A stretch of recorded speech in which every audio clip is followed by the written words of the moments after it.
अब मैं आपको एक दूसरे महत्वपूर्ण विषय के बारे में बताना चाह रही हूँ, पर उससे पहले मैं एक छोटी सी बात आपके साथ पुनरावर्तन करना चाहती हूँ। जैसा कि मैंने आपको बताया, भाषा भाषा एक बहुत ही महत्वपूर्ण विषय है, क्योंकि अगर भाषा नहीं होती तो हम अपनी बातों को या दूसरों के विचारों को समझ नहीं सकते थे, और ना ही हम अपनी बातों को किसी दूसरे के साथ शेयर कर सकते हैं। और भाषा में मैंने आपको यह भी बताया था कि हमारी भाषा के दो रूप होते हैं, पहला मौखिक था और दूसरा लिखित।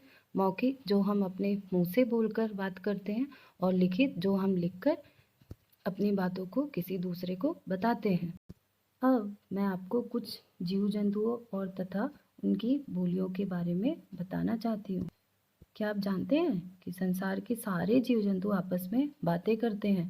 उनकी एक बोली भी होती है जिसे वही आपस में समझते हैं, बस उनकी भाषा हम नहीं समझ पाते। अब जैसा कि इस चित्र में कुछ पशु बने हैं और कुछ पक्षी बने हैं, और उनकी बोलियां हमें दी गई हैं। जैसा कि पहला कोयल है, कोयल कूकती है। कुत्ता क्या करता है? कुत्ता भौंकता है। मक्खी मक्खी क्या करती है? भिन भिन करती है। घोड़ा घोड़ा हिन हिन आता है। बंदर किटकिटाता है। हाथी चिघाड़ता है। कौवा काँव काँव करता है। मुर्गा कुकड़ू कू करती है और चिड़िया चहचहाती है। वहीं गाय रंभाती है और शेर दहाड़ता है। वो तो हम सबको पता है कि शेर जंगल का राजा है। गधा खींचता है तथा कबूतर गुटर गू करता है। अब बच्चों, ये सब जानवरों की बोलियां हैं, और इन्हीं बोलियों के माध्यम से वे सब आपस की बातें बोलते हैं तथा समझते हैं। अब बच्चों, चलो आज जो हमने पढ़ा हम उसका थोड़ा सा पुनरावर्तन कर लेते हैं। सबसे पहले मैंने आपको क्या बताया था? सबसे पहले मैंने आपको भाषा के बारे में बताया था। भाषा ही वह माध्यम है जिसके द्वारा हम अपनी बातों को, अपने विचारों को एक दूसरे के साथ शेयर करते हैं। और हमारी भाषा के मुख्य दो रूप थे, पहला रूप मौखिक भाषा और दूसरा रूप लिखित भाषा। मौखिक अर्थात जो हम अपनी मुख से बोलकर बोलते हैं, और लिखित भाषा जो हम लिखते हैं।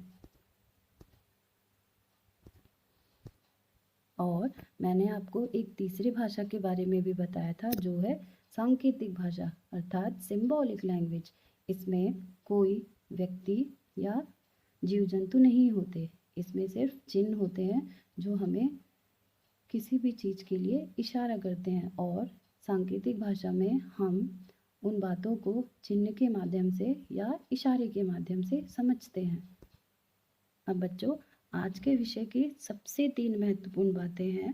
भाषा की मदद से ही हम मन की बातों को दूसरों तक पहुंचा सकते हैं और दूसरों की बातों को समझ सकते हैं। और हमारी भाषा के दो रूप हैं, एक मौखिक रूप और दूसरा लिखित रूप। और जो हमारे जीव जंतु होते हैं उनकी भी अपनी बोलियां होती हैं, क्योंकि उनके पास कोई भाषा नहीं होती। वह सिर्फ अपनी बोलियों के माध्यम से एक दूसरे की बात समझते हैं।